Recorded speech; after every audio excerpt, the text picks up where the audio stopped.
आदर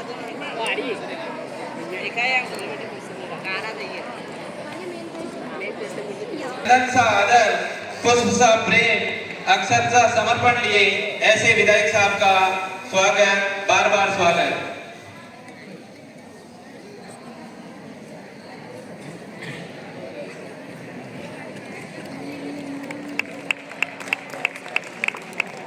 इनका भी सम्मान करने के लिए प्राचार्य श्री से आग्रह करता हूं कि उन्हें भी गुलदस्ता भेंट करके इनका स्वागत करें।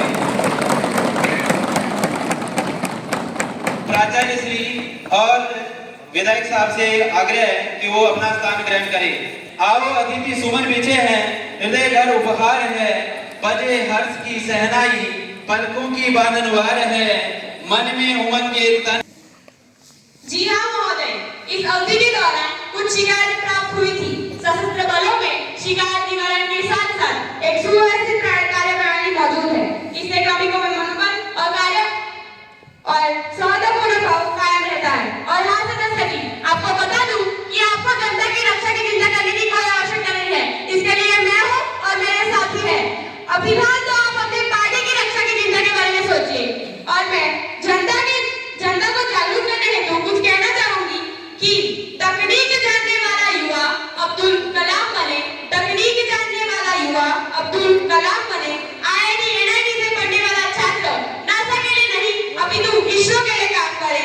हम क्रिकेट, हॉकी, फुटबॉल, कबड्डी खेले तो भारत देश के लिए खेले। यदि कोई हिमा दास दौड़कर नारी सशक्तिकरण का उदाहरण देते हुए स्वर्ण जीते तो भारत देश के लिए जीते। हमारे गांव का युवा आगे आए तथा देश हित के लिए नीरज चोपड़ा की तरफ भाला फेंके। रचनाएं ऐसी रची जाए कि साहित्य का नोबेल भारत को प्राप्त हो। हम शिष्टाचार यूं अपनाएं कि जापान से पहले भारत का नाम हो। पर्यावरण संरक्षण के साथ अतिथि देवो भव की भावना जागरूक करने की आवश्यकता है। जो युवा दौड़ सकता है वो दौड़े, जो चल सकता है वो चले और जो रह सकता है रहेंगे, परंतु वो अपने कर्तव्य का निर्वहन अवश्य करे। सिंह के गर्जन के भांति नेतृत्व क्षमता के साथ आगे बढ़े। मैं युवाओं का आह्वान करना चाहूंगी कि उठो जवान, देश की वसुंधरा पुकारती है। उठो जवान, देश की वसुंधरा पुकारती है। ये देश है पुकारता, पुकारती मां भारती। ये देश है पुकारता, पुकारती है मां भारती। धन्यवाद महोदय। Back to the next question 103। माननीय अध्यक्ष महोदय, मैं आपके माध्यम से मैं हमारे महिला एवं बाल विकास मंत्री से प्रश्न पूछना चाहूंगा कि क्या भारत सरकार ने बाल विवाह मुक्त अभियान शुरू किया है? यदि हाँ तो तब संबंधित ब्यौरा क्या है? और सरकार क्या राज्य सरकारों से 2029 तक बाल विवाह को 5% रोकने के लिए अनुरोध किया है? यदि हाँ तो तब संबंधित ब्यौरा क्या है? और सरकार ने क्या उपलब्धियां हासिल की है? क्या मंत्री जी आपको पता है कि मध्य प्रदेश सहित कितने राज्यों में बाल विवाह दर राष्ट्रीय औसत दर से अधिक है? और पिछले 3 वर्षों में और विशेष महाराष्ट्र और मध्य प्रदेश में कितने बाल विवाह रोके गए हैं? मंत्री जी जवाब दीजिए और आंकड़े जरा मजबूत से बताइएगा क्योंकि हम भी अपना गृह कार्य घर से करके आते हैं। धन्यवाद महोदय। महिला एवं बाल विकास मंत्री। माननीय अध्यक्ष महोदय, मैं आपके माध्यम से अपने विपक्षी साथी को बताना चाहूंगी कि 27 नवंबर 2024 को शुरू किया बाल विवाह मुक्त अभियान भारत को बाल विवाह से मुक्त करने पर केंद्रित है। बाल विवाह मुक्त भारत के चाइल्ड मैनेजमेंट अभियान पोर्टल भी शुरू किया गया है। ये एक ऑनलाइन मंच है जो जागरूकता बढ़ाने, बाल विवाह को रोकने और इसके संबंधित सभी जानकारियों को इकट्ठा करने में महत्वपूर्ण भूमिका निभाता है। पीसी नियम अधिनियम 2006 की अभिन्नता के बाद राष्ट्रीय परिवार साथ सर्वेक्षण NFHS 3 में पता चला है कि बाल विवाह 47% से NFHS 2019-21 के अनुसार घटकर आधी हो गई है, जो कि 23.3% है। महाराष्ट्र, असम, बंगाल, झारखंड में बाल विवाह का प्रचलन अधिक है। और आपने जैसे कि पूछा कि कितने जिले ऐसे हैं जिनमें बाल विवाह औसत दर से अधिक है और कितने केस दर्ज किए गए, तो मैं पुनः बताना चाहूंगी कि पूरे भारत में 266 जिले ऐसे हैं जिनमें बाल विवाह औसत दर से अधिक है। और 2018 में 501, 2019 में 525, 2020 में 785, 2021 में 1050, 2022 में 1002 मामले दर्ज किए गए। मैं इसके साथ कुछ पंक्तियां बोलना चाहूंगी। बचपन की खिलती कलियां खिलनी नहीं चाहिए, बचपन की नन्ही कलियां खिलनी नहीं चाहिए, बाल बाल बेटी अब टिकनी नहीं चाहिए। हर बचपन हो खुशहाल ये सपना है हमारा, हर बचपन हो खुशहाल ये सपना है हमारा, उनके भविष्य को संवारना यही अपना है हमारा, यही अपना है हमारा। धन्यवाद।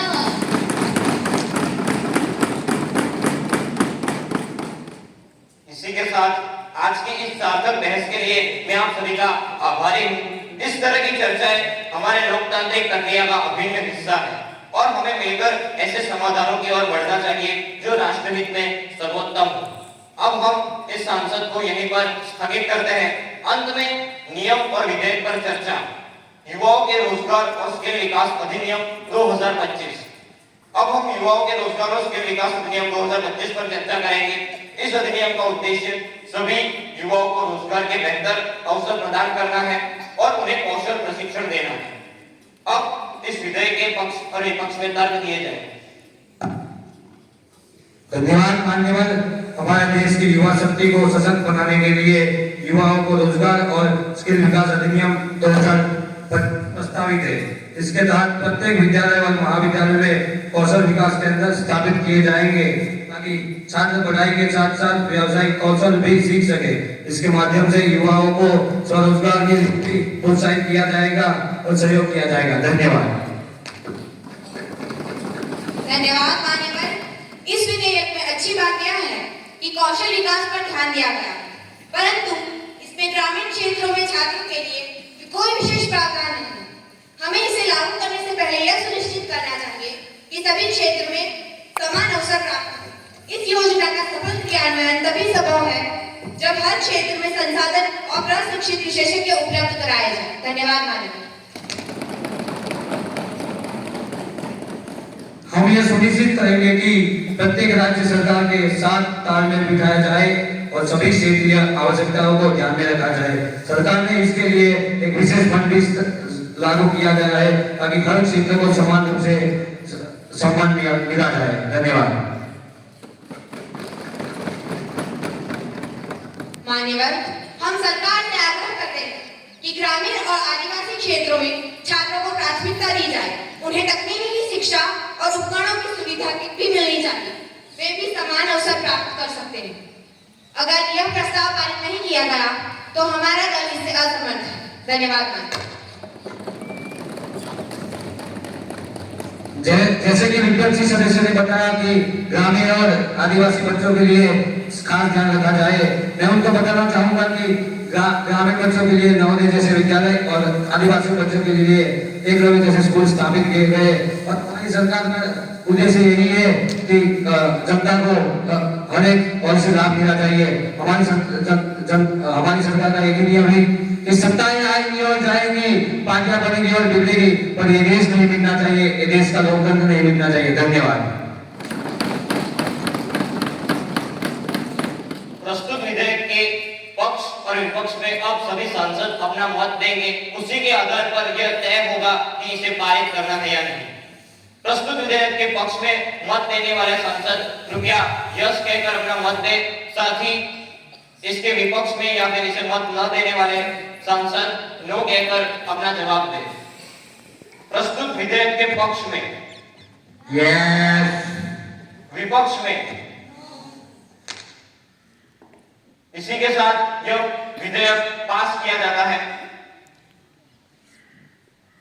हमारे छात्रों ने आज तक केवल विभिन्न मुद्दों पर अपने विचार प्रस्तुत किए, बल्कि भारतीय लोकतंत्र की शक्ति को भी प्रदर्शित किया। हम यह देखकर गर्व महसूस कर रहे हैं कि हमारे देश का भविष्य ऐसे जागरूक और जिम्मेदार युवाओं के हाथ में सुरक्षित है। आप सभी का धन्यवाद। बाल संसद का यही उद्देश्य है कि विचारों का आदान प्रदान हो और जिम्मेदारी का एहसास। आप सभी ने यह सिद्ध कर दिया कि युवा भारत न केवल सक्षम है अपितु जिम्मेदार भी। सत्र समाप्त होता है पर संवाद जारी रहना चाहिए। इसी के साथ आज की संसद की कार्यवाही यहीं पर स्थगित होती है। धन्यवाद।